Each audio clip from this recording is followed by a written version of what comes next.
Okay, are you tired of telling your kids bedtime stories? Right? Don't you have better things to do than tell your kids bedtime stories? You have Netflix to watch or God of War to play. Anyways, I created a Chat GPT and then a text to talk script here. So I can literally ask ChatGPT to create a story, and then Google Text to Talk will then literally read that story out loud so that you can go and do the things that are most important to you. So we go here, and I do up for 8. It will give us this nice little tkinter window. So again, I like tkinter just as like an easy front end interface for these educational things. This is great. So this is an entry box here where we put in the story we want to hear. Then at the end of it, it will print out the story in text here. So I will say a snail riding a bike, because it can do that. And then I can just hit enter. You can actually bind keys. You can bind keys. So instead of hitting submit, I can just hit enter. And then hopefully now, there we go. We get the little circle thing. And in a few seconds, or maybe a minute, I've been noticing ChatGPT seems a little bit slow today. But anyways, it should be telling us a story soon. Tell us a story, ChatGPT. Tell us a story.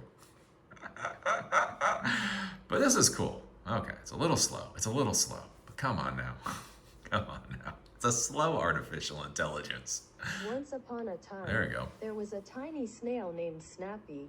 Snappy was tired of moving slowly and dreamed of traveling faster like his other animal friends. One sunny day, Snappy saw a group of squirrels and rabbits racing on their bicycles. Snappy felt inspired and decided to build his own bicycle. He searched the forest for scraps of wood, metal, and other materials to build his bike.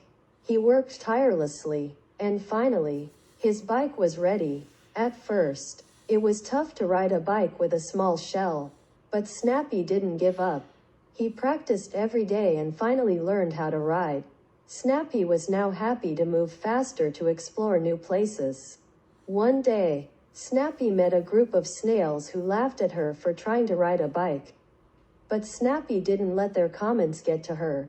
She hopped on her bike and sped off, leaving the other snails behind. Snappy explored new places and had many adventures on her bike.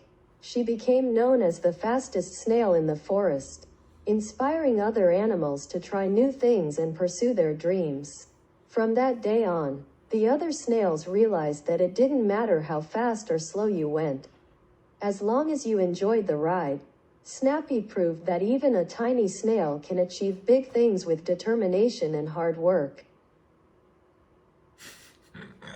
And then it prints it out on the screen. Just think about that for a second. Think about that. I just put in a little prompt. It literally created this entire story. It then told me that story. And obviously, it's not Dickens. But one of the curious things is my wife likes to play music, and a lot of musicians that she's around, one of the things that they lament is that it's not necessarily the best musicians that are the most successful musicians, that actually really bad musicians turn into, pop stars or whatever.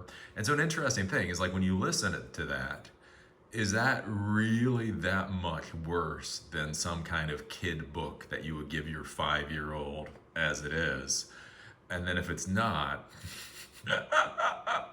and if you want to take a look at the code, like this is the code right here. What are we looking at? We are looking at 49 lines of code. And the way that I space things out, that basically means about 30 lines of actual code. So for this, I imported tkinter, then you import OpenAI, then you import Google Talk to Text, the GTTS, then you import OS module, you feed the API key for OpenAI. This is where we create the window. And then this is basically tell me a story. We're using this as an assistant within ChatGPT to say like, what is the bias of what the prompt is. We have a label, the label up top. What would you like to hear? This is the entry box where you actually put in what you want to hear. Then you have a text box. That's the text output. Then we have the function here. So global story. So since we have the story thing here, story equals tell me a story, we're going to bring that in. Query equals get from that entry box. We're then going to delete the entry box. Story equals story plus query. So one of the interesting things here is I can actually have it start telling me more about this. More, right? So I can do that. And so since it's query plus story or story plus query, it's then going to remember the story it was just talking about.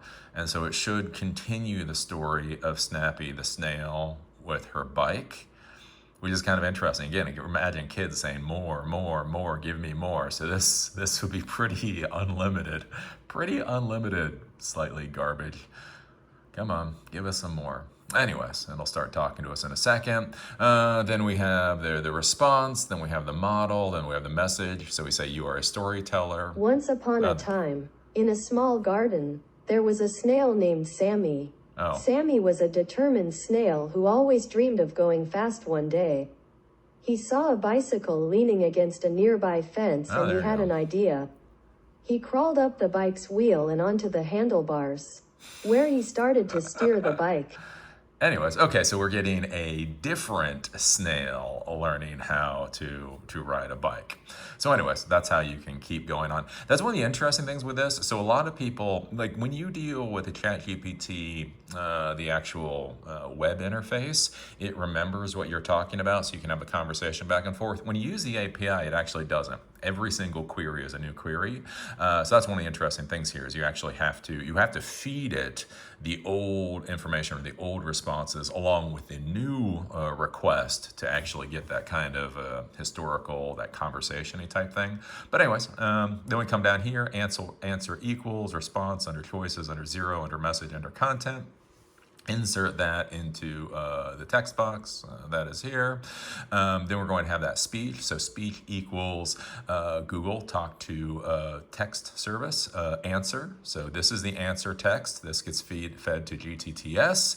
Then we're going to save this as speech.mp3. Then we're going to use the OS module. So OS system. And then we need the MP3 player. So if you're on Ubuntu, it's MPG123. If you're on Mac OS, it's AF Play space whatever the MP3 file is you created, and then here I'm going to remove that MP3 file just to keep everything clean. Then we have a button basically for the submit, then we have a button for the exit, then we bind return, so we bind the enter key to ask, that ask function up here, so that's a useful thing. And then we do the main loop, because we always do the main loop. And with that, we literally get a story time app for your little ones. Now you too can write 49 lines of code, and then you can sit your little kid down with ChatGPT as you go off and do something important, like play God of War. So anyways, this is the kind of amazing stuff. This is the stuff that I'm trying to show my students how amazing the modern world is.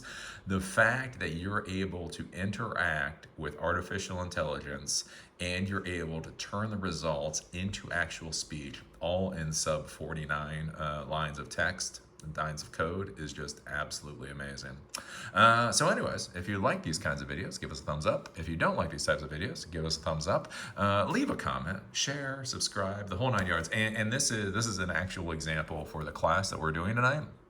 So anyway, Silicon Dojo, we go through, it's all these paint by numbers labs that we're going to do. So we're going to start with the DaVinci model, then do the 3.5 model, and then to compare results between 3.0 and 3.5. Then we're going to build in bias to the models. Then we're going to do an auto blog. I have to write that in the next hour. Anyways, then we're going to build a wiki based off of this. Then we're going to have a little conversation app, and then we have the bedtime story app as the final thing. So anyways, this is what we're doing with Silicon Dojo. So again, if you're in the Asheville area and you want to learn this kind of stuff, stuff. This is the kind of labs we do. Yay! Anyways, see y'all later.